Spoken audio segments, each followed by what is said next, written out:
So we are going to start our lecture on observational learning. This is our last lecture for our Unit 4 on learning.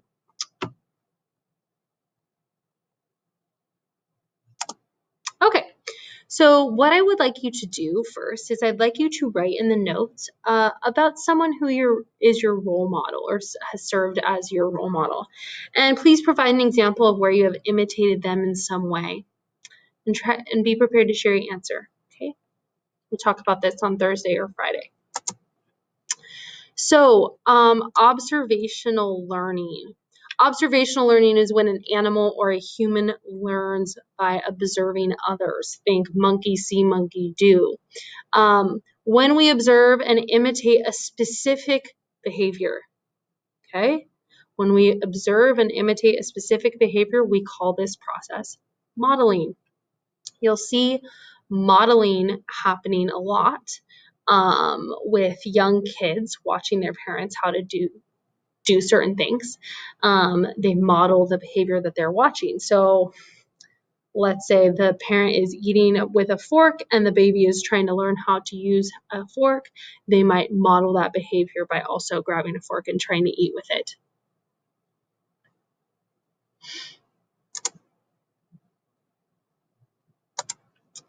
Okay, so some research on observational learning. There was this guy, Albert Bandura, very, very important in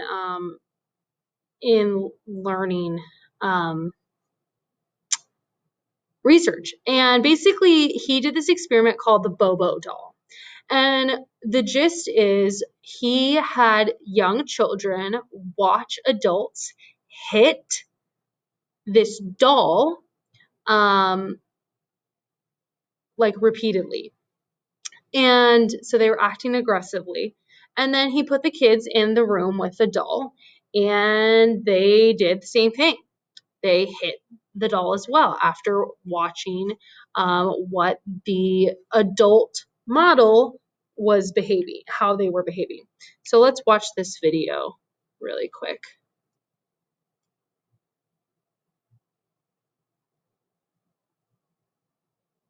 Oops.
So you can see the kid is modeling the behavior that they observed from the adult actor.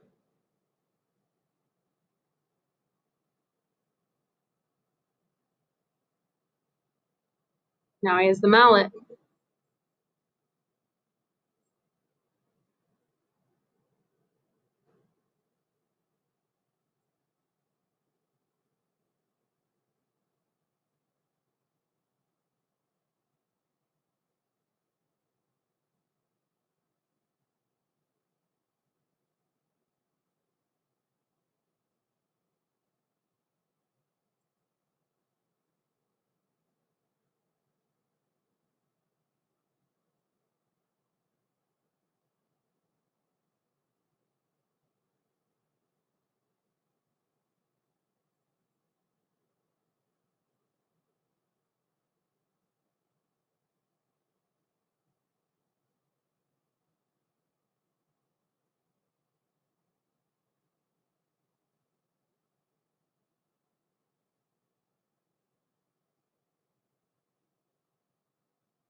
Here's the little girl.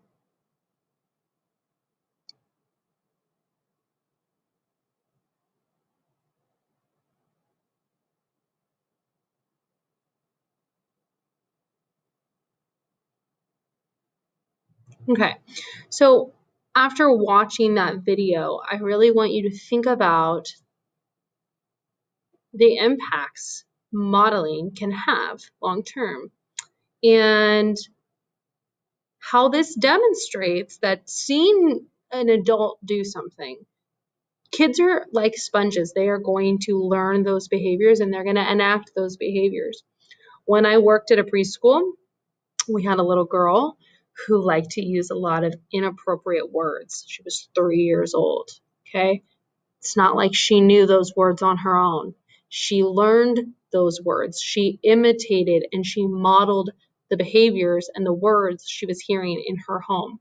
So it's something to think about, for sure, the implications of what we see when we're kids. And when you want to be a parent one day, how you want to model behavior for your children. Okay, then we have this thing called vicarious learning. Vicarious learning is when you learn a behavior by watching a person do a behavior and get either a consequence or a reward. So it's kind of similar to operant conditioning, except the conditioning isn't happening to you. It's happening to someone else that you're watching.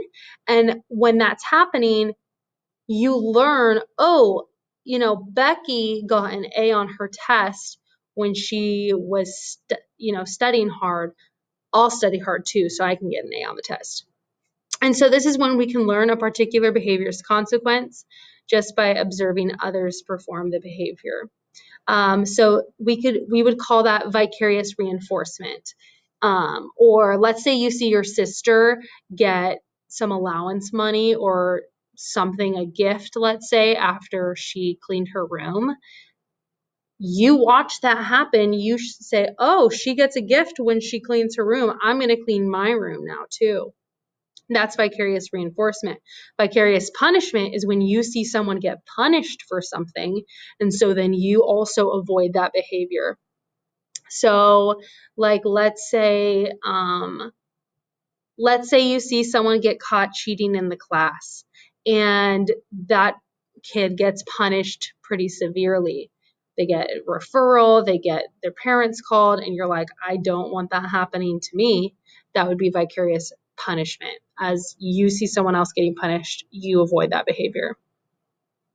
Now, interestingly, we are most likely to learn the best from people we perceive as similar to ourselves or successful or admirable. So this is kind of where role models come into play. Your role models are typically people that you identify with in some aspect. Now, imitation in the brain. I want to talk to you about this. In our brain, there are things that are occurring when we're learning. Obviously, we know that when we learn, we're making new neural connections, right? Our neurons are literally growing and spreading.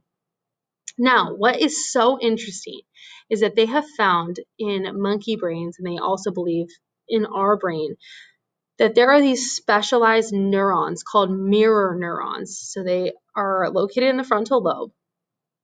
And what they have found is that scientists believe that these neurons fire when we perform an action that we're watching someone else do.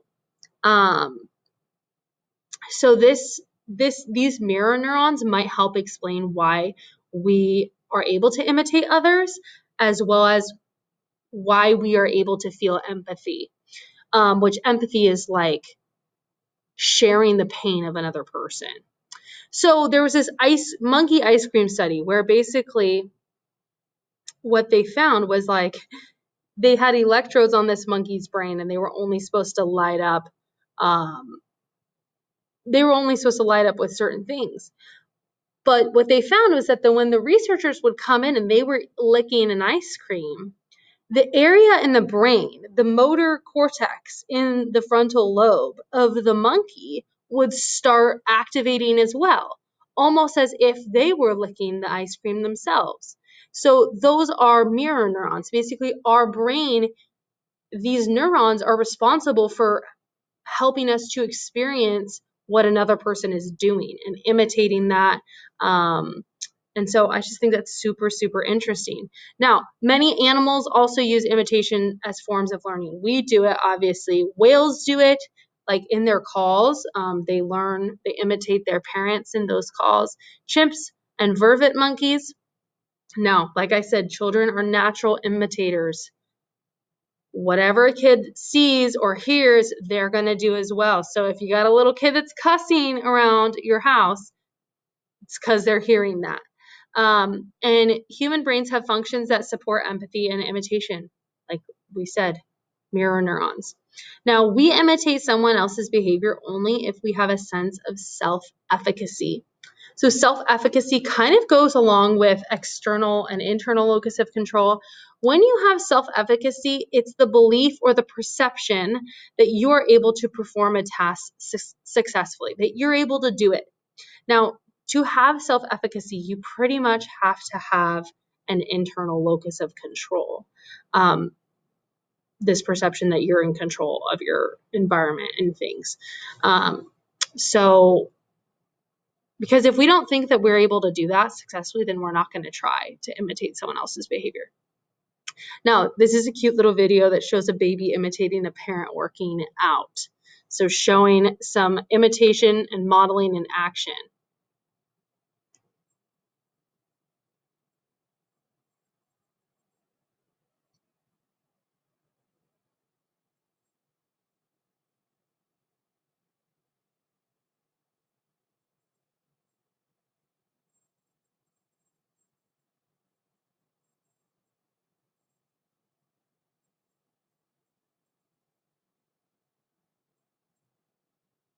Watch this as she imitates her parents.